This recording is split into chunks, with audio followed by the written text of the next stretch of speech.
여러분 안녕하십니까? 오늘부터 시사 매거진쇼로 새로 시작하는 프레스룸 라이브 진행을 맡은 구경호입니다. 앞으로 편안하게 시청할 수 있도록 친절하게 매일 최선을 다하겠다는 말씀 드립니다. 그럼 먼저 오늘 저희가 준비한 주요 뉴스부터 힘차게 시작합니다. 팔레스타인 무장전파 하마스와 이스라엘의 무력 충돌이 사흘째입니다. 사망자는 1,500명에 육박. 하마스는 이스라엘의 공격이 계속되면 150명 인질을 처형하겠다고 위협했습니다. 이스라엘 현지에 발이 묶였던 한국인 200여 명은 현지 시각으로 오늘 귀국길에 오릅니다. 우리 정부는 이번 무력 충돌이 우리 경제에 미칠 영향에 대해 면밀하게 모니터링하고 있습니다. 새로운 전쟁 가능성에 쏟아지는 우려 짚어보겠습니다.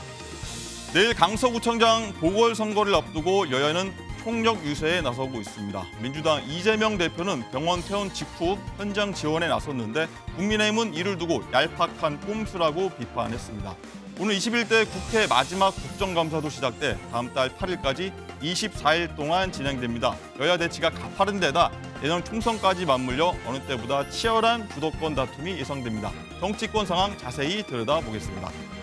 연휴를 마친 오늘 지하철을 탈 때 인상된 요금 보고 깜짝 놀란 분들 계실 겁니다. 지난 토요일부터 지하철 기본 요금이 성인 기준 1,250원에서 1,400원으로 8년 만에 150원 인상됐기 때문인데요.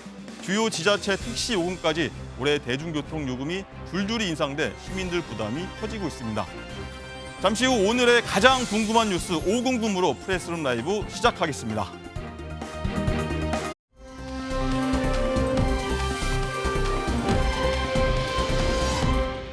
네, 프레스룸 라이브는 유튜브로도 함께 시청할 수 있습니다. 궁금한 점 댓글로 남겨주시면 감사드리겠습니다.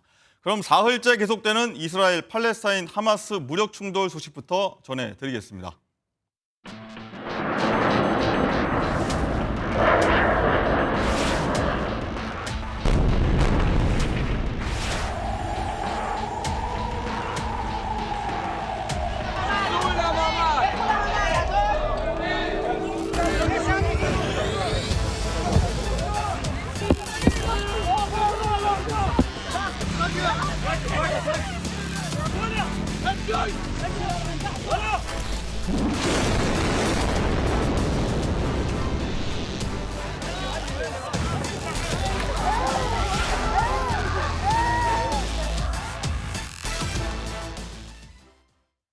네, 현지 시간으로 지난 7일이죠. 팔레스타인 무장정파인 하마스가 이스라엘 남부 지역을 기습 공격했습니다. 오늘 오후 궁금에선 전면전으로 치닫고 있는 하마스와 이스라엘의 무력 충돌에 대해 김수환 한국외대 중동 이슬람 전략 모듈 교수 모시고 이야기 나눠보겠습니다. 어서 오십시오. 네, 안녕하세요.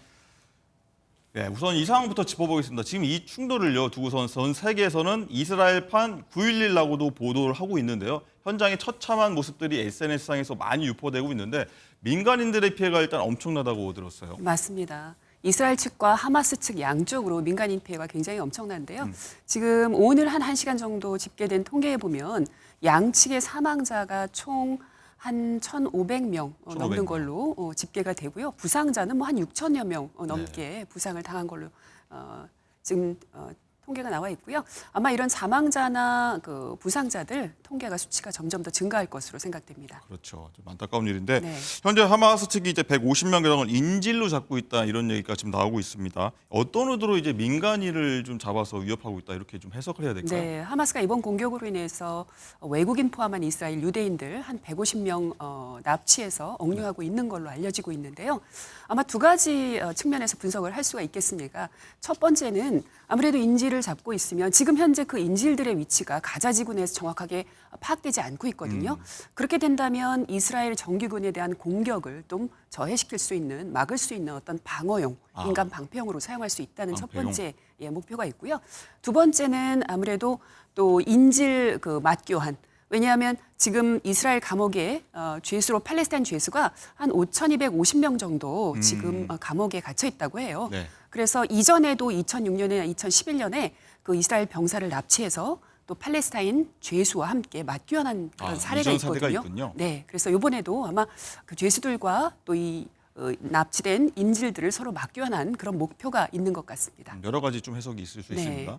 그리고 대통령실에서도 긴급 안보 상황 점검에 좀 착수했는데 이스라엘에 거주하는 우리 교민들이나 우리 국민들의 피해는 현재까지는 없는 거죠. 네, 현재까지 우리 교민의 피해는 밝혀진 것은 없습니다. 네. 그렇지만 이제 상당히 위험한 상황일 수 있기 때문에 우리 외교부나 대통령실에서도 민감하게 그 상황을 보고받고 있고요. 예의주시하고 있고 이스라엘은 아무래도 여행 경보 제2.5단계 특별 여행 주의보를 발령한 상태입니다. 하마스는 당연히 여행 금지 구역으로 지정을 해놨고요. 그렇기 때문에 제3국으로의 출국을 권유를 하고 있습니다. 그리고 필요시에는 우리 정부에서 이전 사례처럼 군수송기를 파견해서 우리 교민들을 긴급 대피, 수송할 그런 계획도 있는 것으로 알고 있습니다. 그렇군요. 이란 대통령은 하마스의 이스라엘 공격을 좀 지지한다고 선언을 했고요. 미국은 또 이스라엘을 돕기 위해 세계 최대 규모 항모 전단을 배치하면서 미국과 이란의 대리전 양상으로 번지는 거 아니냐 이런 우려가 나오고 있는데 미국과 이란은 여기서 또 왜 나오는 건가요? 그게 참 상당히 중동 문제에서 복잡한 것인데요. 네. 이번에 이스라엘 하마스 간의 공격으로 인한 것이 당사자들만의 공격이 아니라 미국 같은 경우는 대대적으로 예년부터 친이스라엘 정책을 펴왔어요. 중동 정책에 있어서. 그리고 이란 같은 경우는 하마스를 자금적으로 또 무기적으로 그동안 꾸준히 지원을 해왔거든요. 네. 그러다 보니까 이런 사태가 번지다 보니 미국은 아주 공개적으로 이스라엘을 지원한다. 그리고 탄약 등 무기도 또 지원을 하고 있고요. 오랜 관계죠. 그렇죠. 오랜 관계죠. 그런데 이제 하마스는 이란에서 시아파 이란이 또 이 이슬람의 순니파 정파이긴 하지만 그 하마스를 지원을 해주고 있거든요. 그러다 보니까 미국과 또 이란의 대리전 양상으로 확산되는 것이 아니냐라는 우려가 있기는 하지만 사실 그렇게 되기에는 미국과 이란에게 서로에게 부담이 돼요. 왜냐하면 미국은 내년 11월 대선이 있거든요. 그렇죠. 그래서 이러한 복잡한 상황이 얽히는 것을 바이든 행정부는 굉장히 꺼려하고 있어요. 그래서 미국인 인질이 잡혀 있기 때문에 사망자가 있기 때문에 또 이것에 대해서 가만히 있을 수는 없는 상황이기 때문에 뭐 항모도 전진 배치하고 네. 또 이제 전투기 부대도 증강 배치를 하지만 이것이 이란과의 대리전으로 확전될 그런 가능성은 그렇게 높지 않다라고 판단합니다. 그렇군요. 또 이스라엘이 자랑하는 이제 방어 시스템이죠. 아이언돔이라고 하는 게 있는데 이번 하마스 공격에선 이게 왜 이렇게 속수무책으로 뚫렸냐 이런 얘기도 나오고 있습니다. 이것이 바로 충격이었죠. 아마 네. 이스라엘 당국도 굉장히 미국도 그렇고 충격이었을 거예요. 왜냐하면 이 이스라엘이 자랑하는 아이언돔이 그 최첨단 적어도 방어 시스템이에요. 수십억 달러 들여가지고 배치를 했거든요. 그런데 이 아이언돔 그 포대가 2021년 기준으로 이스라엘 내에 10개 포대가 배치가 돼 있어요. 네. 근데 한 개 포대에서 동시로 요격 미사일을 발사할 수 있는 게 80발이에요. 네. 그러면 10곳이니까 동시에 800발만 최대 발사할 수 있는 거죠. 그런데 이번에 하마스에서 공격 온 로켓 그 발사 수가 4,400여 발이에요. 4,400여 발. 도저히 이걸 한꺼번에 방어를 할 수 없는 역량 부족이었던 그쪽에선 거죠. 도움 형태로 이제 다 포격할 수 있다고 했는데 실패한 거죠. 네, 너무 많은 로켓 발사가 있었기 때문에 그리고 또 문제가 되는 것은 세계 최강이라고 알려지고 있는 그 이스라엘의 정보기관, 그 해외 담당하고 있는 모사드가 있고요, 네. 국내 담당하고 있는 신베트가 있거든요. 이들조차도 사실 이 하마스의 공격을 사전에 예측하지 못했어요. 이것이 정보의 어떤 부재다, 안보의 참패다, 뭐 이런 얘기까지 나오고 있는 것이죠. 뭐 하마스 쪽에서 뭐 교란했다. 이스라엘 네. 정보 당국 2년에 걸쳐서 교란했다. 이런 얘기들도 많이 그런 나오고 얘기도 있더라고요. 있고요. 가자 지구에 대해서 이스라엘이 사실 굉장히 전자 도감청 시스템을 설치해 놨고 그리고 촘촘한 어떤 정보망을 구축해 놨어요. 그런데 하마스가 이러한 어떤 이스라엘의 그 인적 정보만도 다 파악하고 있었고 그리고 이러한 미리 사전에 그 정보 역량도 파악을 하고 있었다. 준비하고 네. 있었다라는 거죠. 그렇군요. 지금까지 뭐 상황을 보면 유엔 안보리도 좀 긴급히 소집됐고요. 뭐 어떤 조치가 나왔는지 좀 궁금하거든요. 네, 지난 8일에 그 유엔 비상임 안보리 회의가 즉각 소집됐죠. 우리 한국도 사실은 내년에 안보리 비상임 이사국으로 진출하기 때문에 거기 업저버 자격으로 이제 참여를 했는데요. 네.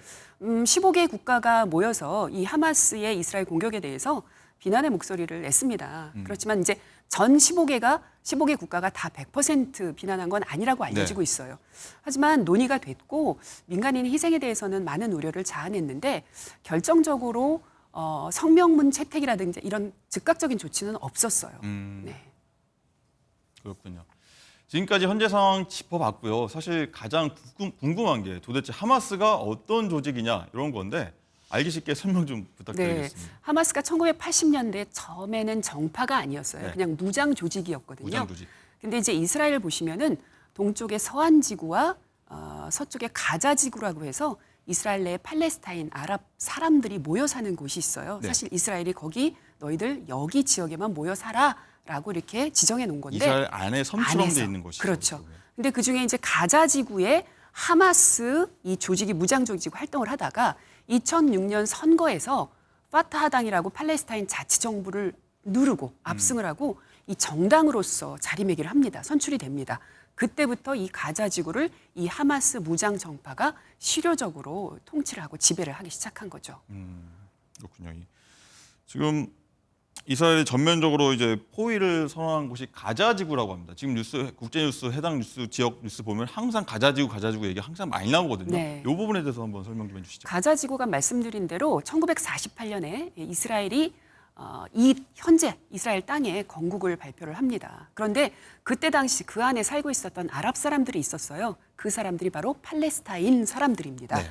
그런데 이스라엘이 건국을 하고 전 세계 유대인들이 이스라엘 땅에 몰려 들어오니 이 팔레스타인 아랍 사람들이 난민이 된 거예요. 하루아침에. 네. 살던 집에서 쫓겨나고 주변 아랍국들로 피신을 하게 되는데 이때 이스라엘이 그렇다면 너네 이곳에 살아. 그러니까 거주 지역을 제한한 거예요. 네. 그것이 바로 요르단 동쪽의 서안 지구 그리고 지금의 가자 지구 두 곳으로 이 팔레스타인 사람들 거주지를 지정을 해놓은 거죠. 그렇죠. 예. 알겠습니다. 그리고 이제 가자 지구는 그 중에 이집트 쪽에 있는 그 지역인데요.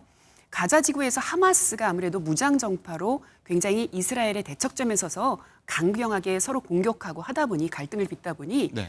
이 이스라엘이 그 가자 지구를 삥 둘러서 한 65km 되는 경계선에 높이 61km, 길이 61km, 높이 6m의 분리 장벽을 세워놓습니다. 예. 높은 장벽을 세워놓고 거기서 7포인트를 지정해 놓고 그 가자 지구의 팔레스타인 사람들이 들고 나고 할 때 그 7포인트에만 체크 포인트에서만 그 허가를 받고 들고 날 수 있도록 출입을 할수 만드는 있다. 거죠. 예. 네. 그렇군요. 또 이 하마스의 공격 작전면이 이번에 알 아크사의 홍수라고 하던데 이건 또 어떤 뜻인가요? 알 악사의 홍수 명명한 배경은요. 금년 4월에 이슬람에서는 무슬림들이 즉 이슬람을 믿는 신도들인 무슬림들이 지켜야 할 5대 의무가 있어요. 그 중에 하나가 금식입니다. 그것을 라마단 달이라고 하는데요. 저희가 많이 듣는 네, 라마단이군요. 그때 한 달 동안 금식을 하죠. 근데 이거 굉장히 성월이에요. 성스러운 달인데 이때 4월 금년엔 4월이었어요. 근데 알 악사 사원이라고 예루살렘에 있는 알 악사 사원이 이슬람의 3대 성지예요. 이슬람 메카 메디나 다음에 알 악사 사원이 3대 성지인데 네. 그곳에서 무슬림들이 라마단 기간 동안에 금식하면서 예배를 드리고 있었어요. 그러니까 이슬람 사원이죠. 그런데 이스라엘 경찰들이 난입해서 기도드리던 예배하던 무슬림들을 폭력하고 그냥 폭력으로 진압했던 사건이 있었습니다. 네. 그래서 이번 하마스의 공격은 그 알 악사 사원에 대한 어떤 반응이다. 우리가 거기에 대해 적대 행위를 좀 몰아내고자 이렇게 명명했다라고 발표한 바 있습니다. 그렇군요. 그리고 또 오늘 보도에 보면요. 하마스 측에서는 공격 목표를 달성했다면서 휴전 협상 가능성이 열려 있다고 했습니다. 일각에서는 50년 만에 5차 중동 전쟁 가능성까지 점쳐주고 있다. 이렇게 얘기 나오고 있는데 교수님 생각은 어떠세요? 이것이 정말 중동 지역 내로 확전되거나 아니면 이란과 미국 등의 대리전으로 확장되면 정말 큰 일이 벌어집니다. 그렇기 때문에 앞서 말씀드린 대로 미국이나 이란도 이런 국제전으로 대리전으로 확산하는 것은 굉장히 부담을 느끼고 있어요. 그리고 중동 내에서도 확전되는 것도 주변 아랍 국가들이 이미 이스라엘과 2020년 아브라함 협정이라는 그 협정을 체결해서 네. 이스라엘과 어떤 외교 관계를 수립을 하거든요. 그래서 중동 지역 내에서도 다른 여타 아랍국들이 이번 사건을 계기로 이스라엘에 대항해서 전쟁을 일으킬 확전될 가능성은 낮아 보이고요.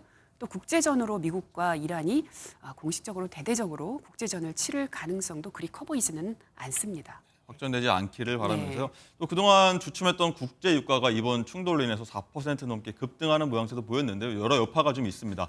그리고 방금 열린 국무회의에서 윤 대통령이 분쟁 상황과 관련해서 발언을 했는데요. 어떤 내용인지 들어보고 오겠습니다. 지난 토요일 팔레스타인 무장단체 하마스의 이스라엘에 대한 수천 발 로켓 공격이 지금 전면전으로 치닫고 있습니다. 이란과 헤즈볼라가 하마스를 지지하고 미국을 비롯한 영국, 프랑스, 독일 등이 이스라엘의 자위권을 지지하고 나서면서 이번 사태가 국제 분쟁으로 확대될 가능성도 배제하지 못합니다. 중동 지역의 무력 분쟁과 전쟁은 국제 유가 상승을 불러오고 비용 상승 인플레이션으로 우리 국민들의 물가 부담을 가중시켜 왔습니다. 결국 고물가와 이자 부담 증가는 국민들의 실질 소득 감소 효과를 가져오고 경기 회복세에도 부정적인 영향을 줄 것입니다. 우리 경제는 세계에서 대외 의존도가 가장 높습니다. 정부는 긴장의 끈을 놓지 않고 대외 불안정 요인에 긴밀히 대응하고 민생 어려움이 가중되지 않도록 전력을 다해야 합니다. 네, 이 교수님 말씀하셨지만 장기전이나 확정 가능성은 없어 보인다라고 좀 낮아 보이는 거죠. 낮아 보인다고 하셨는데 혹시 우리나라에 미칠 영향은 좀 있을까요? 어떤 면이 있을까요? 지금 현재 우리나라에 특별히 직접적으로 미칠 영향은 적은 것 같고요. 우리나라에 미칠 영향이라면 아무래도 중동의 유가, 중동 이런 상황으로 인한 유가 급등이 되겠는데요. 아마 이번 하마스 공격으로 인해서 유가가 이미 급등을 했고요. 4% 정도. 유가가 단기적으로 급등할 수 있는 거는 그런 상황은 불가피할 것 같습니다. 네. 하지만 이것이 장기적으로 유가 급등이나 유가 상승의 요인으로는 좀 작용하는 것이 제한적이지 않을까. 왜냐하면 이스라엘이나 팔레스타인이나 석유를 생산하는 산유국은 아니거든요. 그리고 이런 사태가 중동 지역의 어떤 확전이 되지 않는 한 아마 우리나라의 그런 유가 급등이나 상승으로 인해서 우리나라 경제나 사회에 미칠 영향은 그렇게 커 보이지는 않습니다. 네, 그러길 바라보겠고요. 갑작스럽게 발생한 무력 충돌에 우리나라는 물론 전 세계가 긴장하고 있는데요. 저희가 계속해서 소식 전달해 드리겠습니다. 김 교수님 오늘 말씀 감사합니다.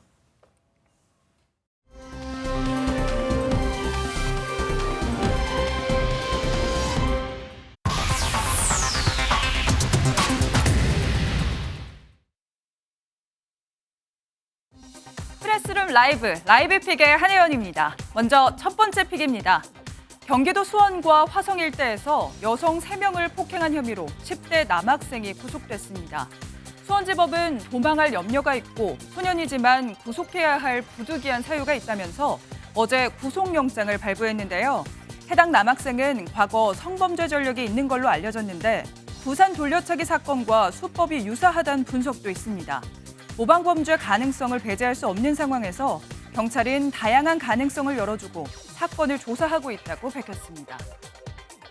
충남 태안에서 숨진 채 발견된 70대 부부 사건과 관련해 자살 방조 혐의로 구속된 40대 아들이 동반 극단 선택을 시도했다고 해경에 진술한 걸로 파악됐습니다. CCTV에는 아들이 노부부와 함께 갯벌 쪽으로 이동했다가 홀로 빠져나오는 모습이 포착됐는데요. 지난 1일, 6일 발견된 노부부의 시신에선 외관상 타살 흔적이 발견되지 않은 걸로 알려졌고 해경은 정확한 경위 파악을 위해 최선을 다하고 있다고 밝혔습니다. 21대 국회 마지막 국정감사에 인기 간식인 탕후루 프랜차이즈 업체 대표가 증인으로 채택됐습니다. 국내에서 선풍적인 인기를 끌고 있는 탕후루가 과한 당으로 주소비층인 청소년 건강에 위협이 된다는 점을 지적하겠다는 취지인데요. 한편 정부에 계속되는 탕후루 때리기에 자영업자들은 아이들 간식의 과민 반응이란 목소리를 높이고 있습니다. 가수 이명웅의 새 디지털 싱글 두오다이 뮤직비디오의 인기가 뜨겁습니다. 뮤직비디오 속 이명웅은 우주복을 입고 등장하는데요. 거기에 댄서들과 함께 칼군무까지 소화해 눈길을 끌었습니다. 소속사 물고기 뮤직은 듀오다이는 인생이란 무대 위 주인공이 돼서 후회 없는 매일매일을 보내잔 열정을 담은 곡이라고 소개했습니다.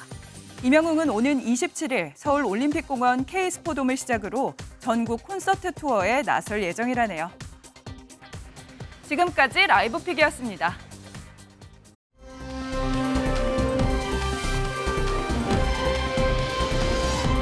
그리고 또 국감 시작입니다. 전현 정부 실정론 그리고 이재명 사법 리스크 대 한동훈 책임론 이게 핵심이 될 전망인데 여야 각각 어떤 이슈를 부각시키실 걸로 보는지 먼저 김동태 의원께서 한번 보시죠.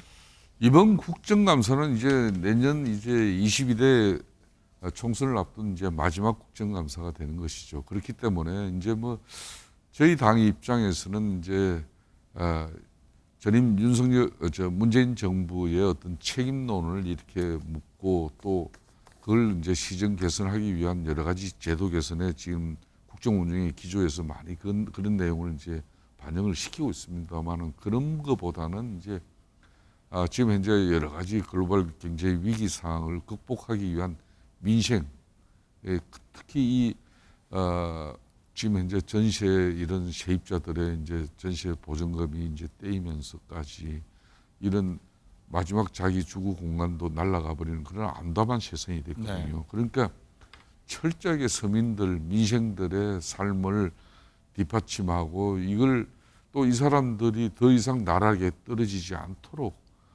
우리 사회가 그런 서민들 취약계층을 아우러가는 그런 민생 국감에 국민의힘은 더욱더 치중한다는 입장이에요. 그러니까 정치적 공세가 들어오더라도 최대한 국민의힘 입장에서는 그걸 맞장구 치고 뭐 그렇게 해서 파행을 만들기보다는 이제 이 국정감사 다음에는 이제 또 법안 심의가 이루어지고 마지막 네. 이제 예산이 또 반영돼야 되잖아요. 네. 막 그런 측면에서 집권당의 국정 운영에 무한 책임과 함께 또 네. 이제 이 팍팍해진 서민들의 지금 먹고 사는 문제를 뭐 잘 챙기는데 집중할 그런 계획인 것 같습니다. 알겠습니다.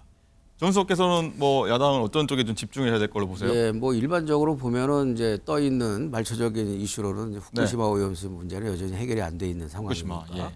그래서 당연히 그렇게 될 것 같고요. 그다음에 지금 지속적으로 이야기되고 있는 지금 지나친 그 일본에 대한 굴욕적인 저자세 외교 문제 그리고 또 이 정치 검찰이 그 야당 대표에 대해서 지나치게 가혹하게 그 수사하고 있는 그리고 정치화하고 있는 이런 문제에 대해서 당연히 문제 제기를 해야 될 것 같고요. 네. 그러나 이제 가장 본질적인 것은 역시 이제 국회는 민생을 다뤄야 된다는 측면에서 지금 그 최근 그 3개월 내에 그 물가 상승률이 최고치를 기록하고 있고 또 이 고이자로 인해서 그 가계 가처분 소득이 대단히 압박을 받고 있고 네. 지금 이제 하마스와 이스라엘 간의 전쟁으로 인해서 이제 고유가가 이제 시작이 되고 있고 네. 그래서 이런 그 여러 가지 그 민생적인 압박이 아주 심각하고 위기 국면으로 빠져들고 있는 상황이기 때문에 특히 이제 이런 상황에서 또 정부가 경제 운영을 제대로 하느냐 하면은 뭐 세수 펑크가 59조가 날 정도로 허술한 경제 운영이 되고 있기 때문에 이런 그 좀 허술한 경제 운영이라든지 민생 대책이라든지 이런 것들에 대해서 마지막으로 야당이 좀 꼼꼼하게 따져 묻는 그런 국감이 되었으면 좋겠습니다. 네, 알겠습니다. 이 한동훈 법무장관 책임론 뭐 이렇게 얘기가 나왔는데 네. 장관 기자, 이 어제 한동훈 장관이 예술의 전당을 찾아서 화제가 됐어요. 어제는 아니고요. 지난 7일이었습니다. 지난 지난주 7일. 토요일이었는데요. 한동훈 법무부 장관 트렌치코트 차림에 청바지에 운동화까지 신고 예술의 전당 찾았습니다. 런던 필하모닉 공연 보기 위해서인데요. 공연 1부가 끝나고 2부가 시작하기 전에 잠깐 쉬는 시간이 있잖아요. 그때 이미 관객들 사이에서는 야, 한동훈 봤어? 대박인데? 이런 얘기들이 나왔다고 합니다. 저도 지인이 거기에 있어서 그래요? 네, 얘기를 많이 전해드렸는데요. 그러고 나서 공연이 끝난 직후에 이제 한두 명씩 쭈뼛쭈뼛 한동훈 장관 주변으로 몰려들더니 한 명이 사진을 찍기 시작하니까 여러 명이 모여서 사진을 찍고 사인을 해달라 이렇게 얘기를 했다고 합니다. 이미 SNS상에서 이 사진 보신 분들 참 많으실 텐데요. 이를 두고 현근택 더불어민주당 민주연구원 부원장 이런 얘기했습니다. 이제 이재명 대표 구속 물 건너갔으니 한 장관의 고민이 이제 다음 행보인데 민주당에서는 탄핵까지 만지고 있고 또 탄핵이 발의되면 아무것도 안 되니까 출마 시점과 지역구를 볼 텐데 그게 서초동이다. 이렇게 언급을 했습니다. 그러면서 이런 얘기까지 했습니다.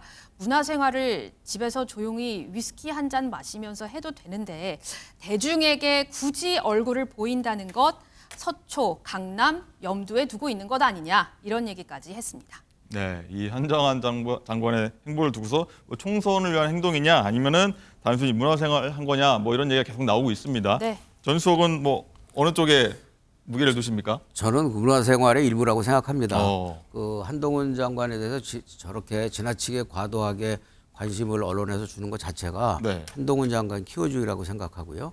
우리 민주당에서도 한동훈 장관을 키우는데 상당히 일조를 했다고 생각해요. 네. 제대로 된 일발 필기역이 없이 설 건드리는 식으로 계속해서 한동훈 장관이 오늘날 저렇게 국민들에게 관심을 받는 인물로 이렇게 네. 성장하게 만드는 그런 부분들을 우리 민주당 스스로도 좀 돌이켜볼 필요가 있다고 생각하고요. 먼 데서 찾을 필요 없이 윤석열 대통령이 대통령급까지 성장하는데 과연 누구의 역할이 어떤 분의 역할이 제일 컸었는가 이런 것도 한번 반추해 보면서 네. 한동훈 장관에 대한 과도한 관심 저는 그 과유불급이라고 할 필요가 없다고 생각합니다. 국력과 관심의 낭비라고 생각합니다. 예상 밖의 대답이었는데 김 의원님 어떻게 아니, 좀 보십니까? 역시 우리 전병헌 전 정무수석께서는 네. 아마 우리 보수 진영에서 볼 때는 민주당의 상당히 전략기획통 중에서 네. 상당히 그냥 탁월한 그런 역량과 능력을 갖추신 분이에요. 네. 훈훈합니다. 정확하게 이걸 본 거예요. 사실상 이게 한동훈 장관은 민주당에서 다 키웠죠. 민주당에서 저렇게 키워낸 겁니다. 네. 그냥 뭐 법무부 장관 한 사람으로서 국정감사나 또 상임위 국회 공간에서 뭐 질의 응답을 통해서 저렇게 안 큽니다. 그냥 집중적으로 이재명 대표와 민주당이 뭐 대놓고 한동훈 장관을 키운 거죠. 그리고 과거에 보면은 추미애 조국 전 법무부 장관께서 사실상 오늘날 윤석열 대통령의 정치적 밑바탕을 탄탄하게 깔아준 거예요. 그걸 어느 누가 정치 좀 하는 사람은 부정할 수 없는 거거든요. 뭐 그런 측면에서 이제 한동훈 장관은 이미 대중성이 확보되어졌습니다. 네. 대중성이 확보되어진 사람은 선택할 수 있는 길이 대중성이 확보되어 놓고 어느 날 조용히 속세를 떠나서 조용히 사는 사람은 거의 없거든요. 네. 그러니까 이제 본인이 이제 바로 직접적인 정치의 길을 뭐 선택할 것인지 안 그러면은 또 인기 있는 윤석열 정부의 또 장관으로서 여전히 대중성을 가지고 뭐 정부 정책이라든지 또 윤석열 정부를 뒷받침하는 그런 견인 역할을 해 나갈 것인지 네. 이런 걸 이제 우리 국민들이 좀 지켜보면 재밌죠. 알겠습니다. 네. 예, 전 전수석께 한 번 더 질문 드릴게요. 이번 질문을 어떻게 답할지 궁금한데 야당이 그런데 한 장관 탄핵 카드를 만지작거리고 있습니다. 뭐 한 장관은 이제 탄핵 제도를 범죄다 옹호 도구로 악용하고 있다 이런 얘기까지 했는데 국가임 이후에 야당이 탄핵 추진 나설까요? 확실하게 더 키워주려고 이제 작정하는 거죠. 조금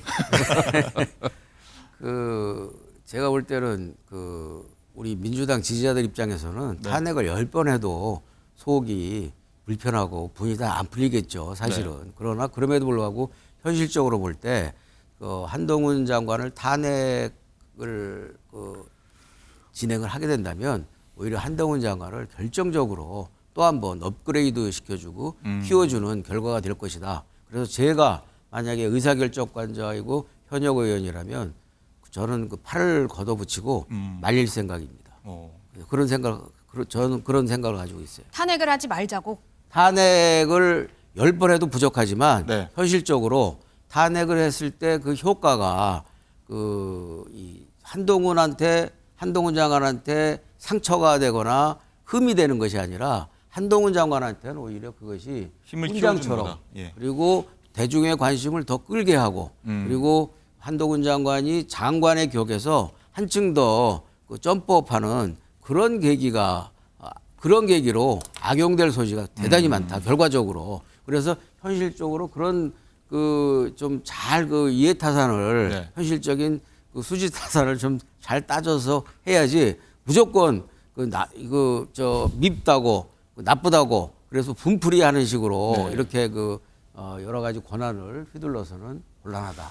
그게 이제 이게 바로 이제 우리 전병헌 수석 같은 경우는 네. 상당히 이제 뭐 정치 기술자잖아요. 상당히 수준 높은. 정치 기술자. 예. 제가 왜 이런 이야기를 한가 하면은 앞에 전임 이제 문재인 정부 시절에는 문파라 그래가지고 또 이제 이재명 대표는 개딸의 시대잖아요. 네. 문파의 시대, 개딸의 시대. 이 두 가지 다 공통점이 쉽게 말하면 진영 논리에 쌓인 뭐 그런 극단적인 세력들이에요. 그러니까 이제 지금 현재 이재명 대표를 바치고 있는 이 민주당의 가장 큰 힘은 개딸 이 좀 극단적인 목소리가 이미 민주당을 장악하고 있는 거예요. 뭐 그런 측면에서 그게 일시적으로는 뭐 당 장악력이나 또 리더십 지도력에는 뭐 좋아 보일지 모르지만은 이 결론은 양당이 우리 보수든 민주당이든 결국은 중도 무당층을 향해서 이제 내년 4월 총선에 우리가 얼마나 호감을 가지고 이렇게 다가갈 수 있는가 이런 문제인데 그런 측면에서 한동훈 법무부 장관을 다시 탄핵하겠다. 뭐 탄핵 한번 해보시죠 뭐. 근데 그거는 절대 쉽지도 않을 뿐더러. 해볼 테면 해봐라. 예. 근데 쉽지도 않을 뿐더러 그렇게 해서 이 민생 국감이 되고 정기 국회를 갖다 망치 놓으면은 그 책임은 어디로 돌아갈 건지 뻔한 거 아니에요? 알겠습니다. 저희가 중요한 거 하나 이슈가 있어서 질문 마지막 하나 더 드릴게요. 한 가지 이슈가 이제 김행 여가부 장관 청문회 파행 사태인데 민주당에서 이제 청문회 퇴장을 사퇴로 간주하는 이른바 김행 방지법을 발의하겠다고 했습니다. 뭐 여당에선 상임위원장과 편파 진행을 문제 삼고 있는데 이 대결 뭐 길게 갈 것 같으세요? 어떠세요? 짧게 좀 부탁드릴게요. 뭐 김행 이 장관 청문회 과정의 이 파행은 뭐 양쪽이 다 책임이 있죠. 뭐 그날 제가 이 상임위 위원장을 맡은 그 민주당 건 위원장도 엄정 중립해야 될 그런 위원장이 뭐 그런수 위원장이 청문회장에 나선 내정자 후보자한테 사퇴라는 것은 그건 뭐 인사권자인 대통령이 한마디로 어찌됐든 간에 청문회 결과를 국민의 뜻으로 이렇게 그 의혹이나 문제점을 발췌해내야 될 사람이 미리 단정하고 한 것은 잘못이고 그렇다고 해서 1시간 15분 이제 청문회 남겨놓고 그걸 나가서 다시 복귀하지 않은 그런 후보자에 대해서도 저는 올바른 자세와 태도는 아니라고 보고 있습니다. 네, 전석도 짧게 한 말씀 부탁드립니다. 예, 저는 뭐 김행 후보자에 대해서 아주 부적격한 인사라고 생각해요. 왜냐하면 김행 후보자의 그 김건희 여사와의 그 관계라든지 또 뭐 여러 뭐 주식 파킹 문제라든지 이런 것을 떠나서 저는 당연히 김건희 여사도 사람을 추천할 수 있다고 생각합니다. 그리고 김건희 여사하고 김행 그 후보자하고 가까운 것이 특별하게 문제가 되거나 죄가 될 수 없다고 생각해요. 그래서 가까우면 가까운 대로 밝히면서 정직하게 그 청문회에 임해야 되는데 제가 볼 때는 김행 장관의 모든 태도는 이 관계로부터 인간관계로부터 이 재산 문제까지 모든 걸 다 거짓말로 일관하고 있는 것 같아요. 이것이 가장 장관 후보자라서의 가장 부적격한 부분이라고 생각을 하고요. 네. 이제까지 청문회에서 그 후보자가 중간에 주랭랑 친 적은 없습니다. 이거는 헌정사상 최초의 그 초유의 사태를 만들어낸 사람이기 때문에 이거는 도대체가 이건 그 뭐 아무리 아무리 이해를 하려고 해도 해줄 수가 없는 부분이어서 주랭랑 방지법, 김행 방지법 그 이번에 만들어서 확실하게 쐐기를 받고 그 대통령께서도 이번 임명 부분에 대해서는 다른 분들은 몰라도 이번에 대해서는 좀 재고를 할 필요가 있지 않는가 이렇게 생각합니다. 알겠습니다. 예. 하여튼 이름도 잘 지어 김영당 방지법이 뭐야? 하여튼 알겠습니다. 오늘부터 정치권에 여러 태풍이 불어닥칠 것 같은데 계속해서 예의주시하겠습니다. 세 분 말씀 오늘 감사드립니다.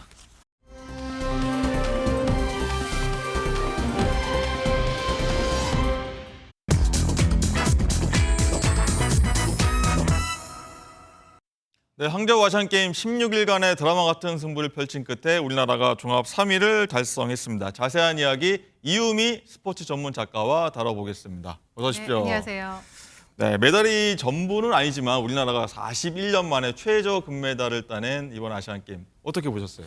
일단 우리나라가 원래는 목표가 45개에서 50개 금메달을 따서 종합 3위를 하겠다. 그랬죠. 이 목표는 어느 정도 근접했다고 볼 수가 있겠고요. 전체적으로 본다면 세대 교체 흐름 속에 종목과 선수가 다 놓인 그런 한국 스포츠의 현실을 볼 수 있었다라는 생각이 듭니다.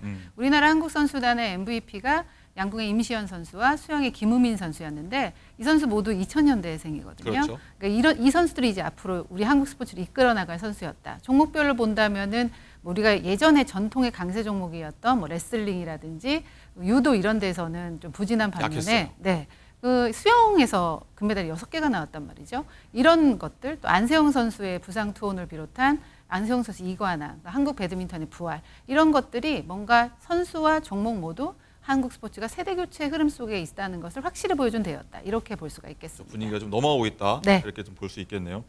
또 축구 야구 가장 네. 관심이었잖아요. 마지막 전날에 열려서 일본과의 결승전에서 짜릿한 역전승을 거두고 금메달을 따낸 우리 축구 대표팀 같은 경우에 이번 대회에 정말 많은 분들 얘기하시더라고요. 네. 한일전 금메달 짜릿했다. 백승호 선수가 계속 펑펑 우는 모습에 네. 같이 울었다는 분도 계시고 주장이었죠. 네, 아무래도 와일드카드로 가서 주장으로서의 좀 책임감이 좀 컸을 것 같아요. 그런 것들이 이제 기쁨의 눈물과 함께 나왔던 것 같고 또 이제 백승호 선수는 박규현 선수가 볼 뽀뽀를 해주면서 이게 또 화제가 되기도 네, 했었던 맞아요. 정유현 선수의 세레머니도 저는 정말 기억에 남는 것 같습니다. 맞아요. 이렇게 시계를 가리키면서 네. 이 시간을 기억하자. 아, 네, 이런 의미들.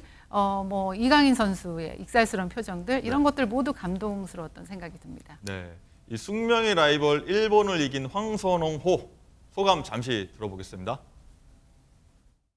전과는 다르게 공항에 왔을 때 좀 분위기가 달라요. 많이 좋은 분위기예요. 어떠세요? 아니 적응이 잘 안 됩니다. 뭐 매일 비난만 받다가 환영을 받으니까 좀 생소하고 뭐 나쁘지 않은 것 같습니다. 앞으로 많이 환영을 받을 수 있도록 열심히 하겠습니다. 네, 사실 오늘 황선홍 감독을 저희 이 자리에 초대하려고 했는데 오늘 미루고 미뤘던 무릎 수술 받느라 못 나오셨습니다. 황 감독이 예선 내내 굳은 얼굴을 하다가 금메달을 따내고 나서야 이제 환하게 웃는 모습이 굉장히 인상적이더라고요. 네. 얼마나 스트레스가 심했을까. 그러니까 황선홍 감독이 조금 인터뷰에서도 늘 좀 뭔가 비난만 받다가 이렇게 환영받으니까 너무 좋다 이런 얘기를 했었는데 사실 평가전 성적이 이렇게 좋지 못했기 때문에 과연 아시안게임에서 금메달 딸 수 있겠냐 이런 얘기가 많았고 또 이제 선수들을 차출하려고 했을 때 A 대표팀이랑 겹치는 선수들이 있잖아요. 그 조율 문제로도 좀 마음고생을 했을 것 같고요. 또 이강인 선수가 하필 좀 부상당했다는 소식이 전해지면서 오냐 마냐 뭐 몸 상태는 어떠냐 뭐 이런 얘기들 때문에 아마 맞아요. 그 개막하고도 계속해서 마음을 졸이고 있었을 것 같습니다. 그런데 이강인 선수가 조별리그 2경기 못 뛰고 3차전부터 뛰면서 뭔가 이강인 선수가 없을 때 또 이강인 선수가 있을 때 이강인 선수의 몸 상태를 계속 끌어올리면서 결승까지 차근차근 갔고 그런 전략 전술이 잘 맞아떨어진 우승이 아니었나 황선홍 감독님한테 정말 축하의 인사를 드리고 싶습니다. 그냥 좀 재평가된다 이런 얘기들도 있습니다. 네. 그리고 우리의 결승 상대 일본이 내년 파리 올림픽을 겨냥해서 우리보다 2살 어린 22하 선수들로 대표팀을 꾸렸는데 그중에서 일본 선수 한 명이 화제가 굉장히 되고 있어요. 아니 저도 이 선수가 워낙 훈훈한 외모를 갖추고 있어서 좀 눈길을 모았었는데 니시가와 준이라는 선수예요.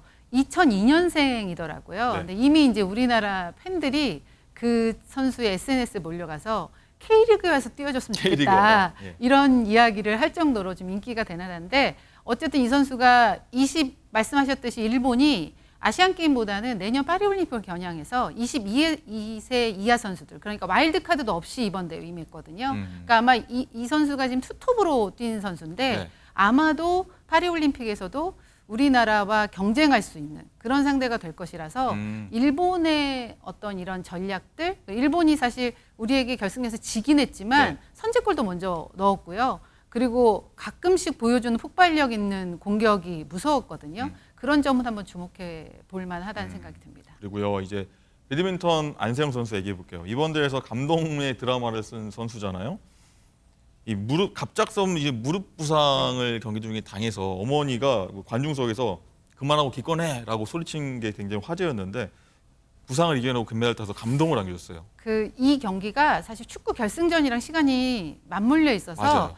아마 생방송으로 보신 분들이 그렇게 많지는 맞아요. 않을 거예요. 그런데 저는 이제 이 경기를 보고 있었는데 1세트 때 갑자기 무릎 때문에 메디컬 타임을 갔거든요. 네, 1세트 막판이었어요. 네. 그래서 이거 큰일 났다라는 생각이 들었었는데 일단 1세트는 이기고 2세트 가서 사실 저는 경기를 포기할 수도 있겠다라는 생각을 했어요. 왜냐하면 수비하는 것 자체가 힘들 정도였는데 이 선수가 역시 세계 랭킹 1위는 다르다라고 느꼈던 것이 2세트를 어떻게 경기 운영을 해서 이 경기를 이길까에 대한 고민을 하는 세트가 바로 2세트였던 것 네. 같습니다. 그래서 맞아요.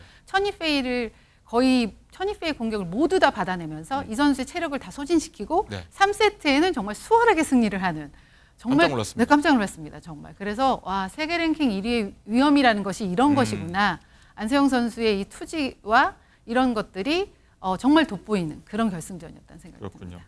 이 안세영 선수는 좀 귀국해서 MRI 촬영을 했는데 무릎 근처 힘줄이 찢어졌다는 결과를 받았습니다. 그래서 이번 주에 개막하는 전국체전에 불참하게 됐는데 안세영 선수 목소리 한번 듣고 오겠습니다. 그냥 정신만 바짝 차리자는 생각으로 임했었던 것 같아요. 그냥 아무 생각이 없었고 그냥 아프지만 그래도 우승할 수 있어서 너무 행복하고요. 네. 네, 안세영 선수뿐만 아니라요. 이 탁구의 신유빈, 그리고 야구의 문동주, 그리고 수영에 말씀하셨던 김우민 선수 등 이른바 MZ세대 선수들 활약이 굉장히 눈이 갔는데 앞서 말씀해 주셨지만 이 선수들 이제 내년 파리올림픽 주축이 될 것 같아요. 네, 이 선수들이 이제 2000년대생이기 때문에 이 선수들 파리올림픽에서 어떤 모습을 보일지도 궁금하고 세레모니들도 마음껏 하잖아요. 이게 이제 요즘 세대들의 특징인 것 같기도 한데요. 그런 것들이 또 경기에서 긴장하지 않고 본인의 실력을 마음껏 발휘할 수 있는 능력으로 가는 것 같아서 이 선수들 파리올림픽에서 기대해 보셔도 좋을 것 같습니다. 그리고 신유빈 선수는요, 목요일 저희 프레스룸 라이브에 출연을 하니까요. 목요일도 꼭 시청 바라겠습니다. 그리고 군대 문제 면제, 병역 혜택이라고 하는데 이런 문제가 이제 올림픽 아시안 게임에 끝나고 나면 항상 뭐 이슈가 됩니다. 이번에도 아시안 게임에서 금메달 따면은 병역 혜택 면제가 있지 않습니까? 네. 뭐 논란인데 어떻게 보셨어요? 저는 이게 아시안 게임 끝날 때마다 늘 있는 문제인 것 같아요. 특히 이제 야구 같은 경우가 다른 종목에 비해서 좀 손쉽게 금메달을 따는 것이 아니냐. 또 뭐 부상 때문에 못 뛰는 선수는 무임승차 논란이 있다. 뭐 이번에 이러면서 축구에서 한 명 있었어요. 네. 못 뛴 선수가. 그러니까 그런 선수들이 나오면서 계속해서 얘기는 되는 것 같은데요. 국위 선양을 했으니까 뭐 병역 면제 당연하다. 또는 그렇지만 형평성의 원칙에 맞췄으면 좋겠다. 프로 선수들이 뛰고 있으니까 뭐 그런 얘기들이 나오는 것 같습니다. 그런데 이 부분은 좀 세대 흐름에 의해서 바뀔 필요는 있다는 생각도 저도 들긴 합니다만 쉽사리 또 손댈 수 있는 부분은 아닌 것 같아요. 그동안에 해왔던 것들이 있고 더 이상 또 늘려서는 안 되는 부분들도 있기 때문에 좀 더 심사숙고하게 좀 차근차근 어떤 그런 논의를 해가는 형평성이 맞게 네, 뭐 그런 과정들이 전 필요하다는 사회적인 문제로 다뤄야 될것 그렇습니다. 같아요. 네, 워낙에 민감한 부분이라서요. 알겠습니다. 네. 항저우 아시안 게임은 다음에 시간이 되면 또 한 번 감동을 이어가도록 하겠습니다. 알겠습니다. 오늘 말씀 여기 듣겠습니다. 이유미 스포츠 전문 작가와 함께했습니다. 고맙습니다. 자, 오늘 첫 프레스룸 라이브 어떻게 보셨는지 궁금합니다. 저희는 내일도 친절하게 뉴스 전달드리겠습니다. 시청해주신 여러분 고맙습니다.